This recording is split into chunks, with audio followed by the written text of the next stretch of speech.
I recently went to an arcade. Shout out to arcades still being around, and there were a ton of different games to play in that arcade. And Dracs After Dusk is one of those games that would fit perfectly in an arcade environment. Dracs After Dusk is an arcade top-down shooter. Blast through bloodsuckers as the sharpshooting sheriff of the Wild West town.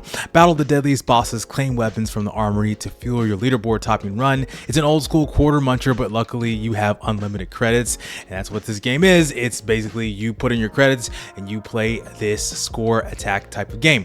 This game is actually really simple. You are a sheriff that kind of looks like Yosemite Sam. I think that's kind of what the devs were looking for there. And you've got your 6-shooter and you are fighting off waves of different enemies. You have different types of enemies. The white ones are usually just the regular enemies. You have red ones that refill your gun immediately. You have black ones that give you instant kill mode. You have bigger enemies as well. And you're just fighting off different waves to getting the highest score possible. And at the end of each wave, you have the ability to repair all the windows that were broken from your blockades. You can upgrade the turrets that you have. You can get more souls because you have a limited amount of souls that you have each time you get hit. It also gives you a chance to actually fight the different bosses that are available in the Wild West town. It's only one map, 3 bosses available, and then all the different ones therein. That's kind of the main gameplay of this. And what I really like about this game and the uniqueness of Dracs After Dusk is that you can actually fight the bosses immediately, and the bosses actually help you in the main gameplay of the wave. So you have 3 sections that you go into. You can go into the armory, you can go into the casino,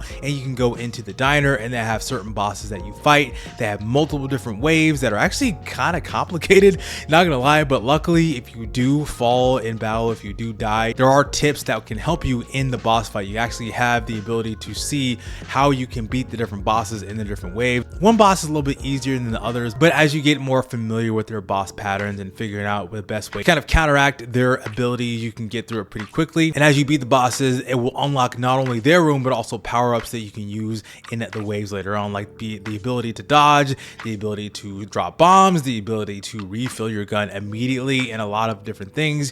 You have your 6-shooter, that's your main gun, and you can unlock a shotgun, an SMG, and I think a rifle later on. And that's basically it. That's the simplicity of this game. But again, this is a good arcade game that probably would have taken a lot of people's quarters because it is a little bit difficult. Not gonna lie, it's a little bit difficult, a little bit of a challenge in there, but this game is best played with keyboard and mouse because that's kind of where I found the best sweet spot. You can play as a controller, but it's not as precise, especially when the enemies are getting a lot closer to you, because you can get really overwhelmed with the amount of enemies that are on the screen when you get later on in the waves.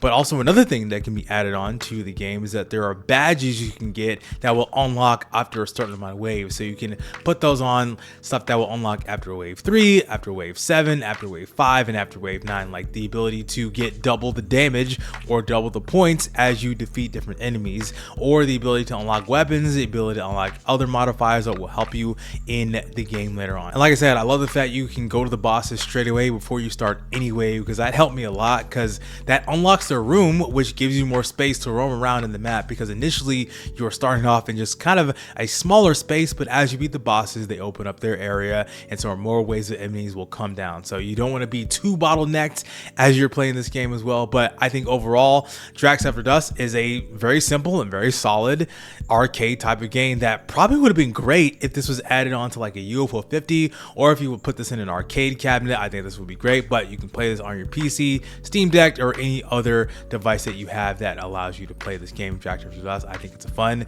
simple game, nothing more complicated than that. I thought it's really fun. Thought I'd just share my thoughts on it. Shout out to the folks over at Olive Hill Studios providing me with a key to be able to talk about it today. I talked about this a while ago. I talked about this in maybe a Steam Next Fest, probably at the beginning of the year, and so I talked about that as well. So I've had a fair amount of time in the game so far, but yeah, it's a lot of fun. They made a lot of good tweaks, quality of life improvements since that demo, and yeah, very simple, very fun. Go ahead, check it out. The price is actually pretty reasonable as well, so check out Dracs After Dusk. I'm always excited to just shout out little smaller indie games like this, little arcade games that you can just pick up and play whenever you have nothing else to play, or just something you want to have spend maybe 20, 30, 45 minutes on, or something like that. If you're a score hunter, if you're someone who's all about leaderboards, this is a game to play as well. So go ahead and check out Dracs After Dusk, and thank you so much for watching. If you want to see all the games that I'm playing on the channel, be sure to check it out as well. I also just put up my first of a 2-part series of all the demos I played during Steam Next Fest. That will pop out at the end of this video, as well as anything else that I've done on the channel. Again, thank you so much for watching.